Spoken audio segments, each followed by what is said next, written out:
So today we are studying about aplastic anaemia. आज हम aplastic anaemia पढ़ेंगे। तो अब प्लास्टिक एनीमिया एक बोन मेरो डिसऑर्डर है जिसमें क्या होता है, बोन मेरो के जो सेल्स हैं वो डिस्ट्रॉय हो जाते हैं। ठीक है। तो rare condition caused by the failure of the blood cell production. क्या होता है, failure of the blood cell production जो है ना, वो ब्लड सेल प्रोड्यूस नहीं होते due to the destruction of the bone marrow cells. किसकी वजह से कि इसमें बोन मेरो सेल्स जो होते हैं वो क्या हो जाते हैं, डिस्ट्रॉय हो जाते हैं। ठीक है। failure of the blood cell production due to the destruction of the bone marrow cells. So it may be hereditary। ये क्या हेरिडिटी की वजह से भी हो सकता है, जैसे फेनकोनिस एनीमिया जो हेरिडिटी की वजह से होते हैं, और ये ऑटो इम्यून भी हो सकता है। ठीक है।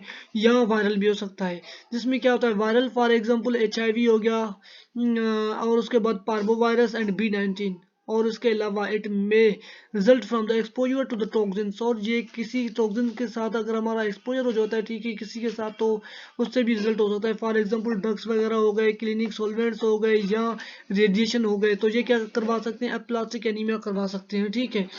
तो अप्लास्टिक एनीमिया कोई भी पेशेंट होगा तो वो क्या आएगा, वो आएगा हिस्ट्री ऑफ जो है ना, वो क्लिनिकल प्रेजेंटेशन जो प्रेजेंट करेगा, उसमें क्या क्या होगा, उसमें होगा नंबर 1 जो है ना, ब्लीडिंग होगी। ब्लीडिंग किस वजह से होगी, जो पेनसाइटोपिनिया की जो है ना, थ्रोम्बोसाइटोपिनिया की वजह से। ठीक है।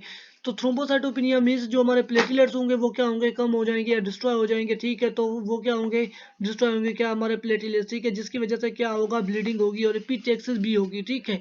और उसके अलावा जो है ना, न्यूट्रोपिनिया होगा, या और ल्यूकोपिनिया मीन्स वाइट ब्लड सेल जो है ना, उनकी काउंट जो होगा ना, वो नॉर्मल से कम हो जाएगी, जिसकी वजह से इन्फेक्शन के चांसेस ज़्यादा हो जाएंगे। और क्या होगा, आरबीसी में रेड ब्लड सेल्स की जो प्रोडक्शन है, जो नंबर है, वो भी डिक्रीज हो जाएगी, जिसकी वजह से क्या होगा, एनीमिया हो जाएगा। ठीक है। तो फॉर एग्जांपल पेलर मिस स्किन का येलो हो जाना, जो एनीमिया का प्रेजेंटेशन है, वीकनेस। और वीकनेस जो है ना, वो किस चीज़ वजह से, हेमोग्लोबिन एचबी कम होगा तो ऑक्सीजन कम हो जाएगा, तो एक वीकनेस भी है। ठीक है। और उसके अलावा टेंडेंसी टू इन्फेक्शन किस चीज़ की वजह से, वो वाइट ब्लड सेल जो है ना, डिस्ट्रॉय हो जाते हैं, जिसकी वजह से इन्फेक्शन के चांसेस ज़्यादा हो जाते हैं, तो बॉडी के इम्यून है वो वीक हो जाता है। ठीक है। और पिटेकिया, ब्रूसिंग एंड ब्लीडिंग जो होता है वो थ्रोम्बोसाइटोपिनिया की वजह से हो रहा है, जैसे हमारे प्लेटलेट्स है वो डिस्ट्रॉय हो रहे हैं इसकी वजह से। So this disease may be sudden or sustained onset and may be variable severity depending on the patient blood count। तो ये पेशेंट ये डिजीज डिपेंड करता है कि ये सडन भी हो सकता है, इसके अलावा जो है ना, ये वेरिएबल सीवियरिटी से हो सकता है, मीन्स आराम आस्ता आस्ता से, स्लोली मीन्स ग्रेजुअली भी हो सकता है। ठीक है। तो वो डिपेंड करता है पेशेंट के ब्लड काउंट पे। ठीक है। तो मैं आपको एक चीज़ दिखाना चाहता हूँ। फॉर एग्जांपल ये एक जो है ना, सीबीसी है, कंप्लीट ब्लड काउंट है, जिसमें ये क्या है, आरबीसी रेड ब्लड सेल्स है। ठीक है। तो रेड ब्लड सेल की जो नॉर्मल यहाँ पे लेवल है वो 4.7 टू 6.1 पर लीटर है। ठीक है। तो ये हो गया नॉर्मल काउंट हो गया। ठीक है। मगर जो एनीमिक पेशेंट होगा, फॉर एनीमिक मतलब अप्लास्टिक एनीमिया का जो पेशेंट होगा, उसमें उसकी जो काउंट होगी आरबीसी की, वो क्या होगी, कम होगी, डिक्रीज होगी। ठीक है। और उसके अलावा हेमोग्लोबिन जो होगा हमारा, वो क्या होगा, देखो 5.2 ग्राम पर डीएल है यहाँ पे हेमोग्लोबिन, और नॉर्मल कितना होता है, 13 होता है। नॉर्मल जो मेल में होता है वो तकरीबन 13 होता है, और फीमेल्स में जो नॉर्मल क्वांटिटी होती है वो 12.5 ग्राम पर डीएल होता है। ठीक है। उसके बाद जो हेमाटोक्रेट काउंट है वो क्या है, नॉर्मल 40 टू 52% होता है, मगर इसमें क्या है, हेमाटोक्रेट 14.8 जो ये डिक्रीज हेमाटोक्रेट काउंट है। ठीक।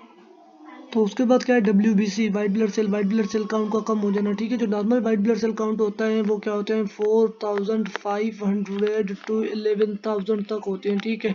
तो यहाँ पे कितना है, 1200। तो ये क्या हो गया, ये वाइट ब्लड सेल डिक्रीज हो गए। ठीक है। तो ल्यूकोपिनिया हो गया, mean decrease in the white blood cell count. और उसके अलावा क्या है, न्यूट्रोपिनिया, इसमें न्यूट्रोपिनिया भी हो जाता है। ठीक है। अब प्लास्टिक एनीमिया में तो क्या होता है, जो न्यूट्रोफिल्स होते हैं वो हमारे डिक्रीज होते हैं। और उसके अलावा ये आ गया थ्रोम्बोसाइटोपिनिया। थ्रोम्बोसाइटोपिनिया में डिक्रीज्ड प्लेटिलेट्स। तो डिक्रीज्ड प्लेटिलेट या सीबीसी में ये शो करते हैं, किसको, ये शो करते हैं हमारे अप्लास्टिक एनीमिया को, अप्लास्टिक एनीमिया को।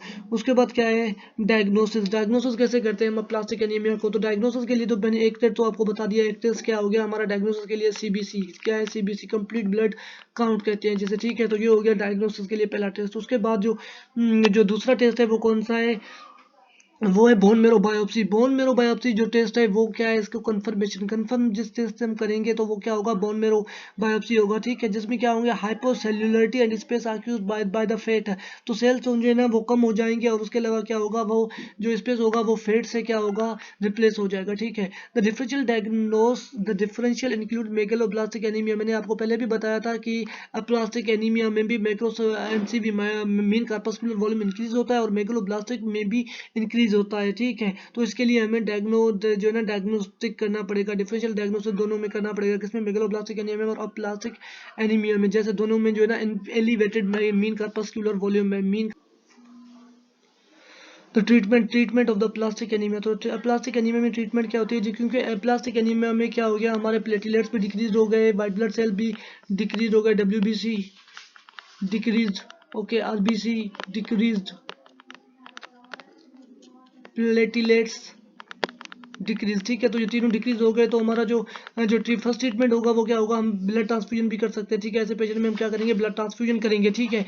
उसके बाद क्या है, अगर हम जो है ना जो ट्रीटमेंट ऑफ द चॉइस है, जैसे वो क्या है, स्टीम सेल ट्रांसप्लांटेशन है, स्प्लीन सेल ट्रांसप्लांटेशन और बोन मेरो ट्रांसप्लांटेशन, वो क्या है, वो हम करेंगे यंग, अगर कोई यंग एडल्ट है, ठीक है, जिसका एज जो है ना less than, young adult age less than 35, age less than 50, age less than कितना, 50। अगर एज लेस देन 50 है तो उसमें क्या होगा, बोन मेरो ट्रांसप्लांटेशन हो सकता है, ठीक है। अगर नहीं है तो फिर हम क्या करेंगे, उसकी जो ट्रीटमेंट होगी, जब बोन मेरो की ट्रांसप्लांटेशन पॉसिबल ना हो तो हम क्या करेंगे, हम कॉम्बिनेशन देंगे किसके, anti thymocyte globulin, anti thymocyte globulin की जो है ना उसके साथ क्या देंगे फिर, साइक्लोस्पोरिन एंड प्रीडिस्निसोन, साइक्लोस्पोरन,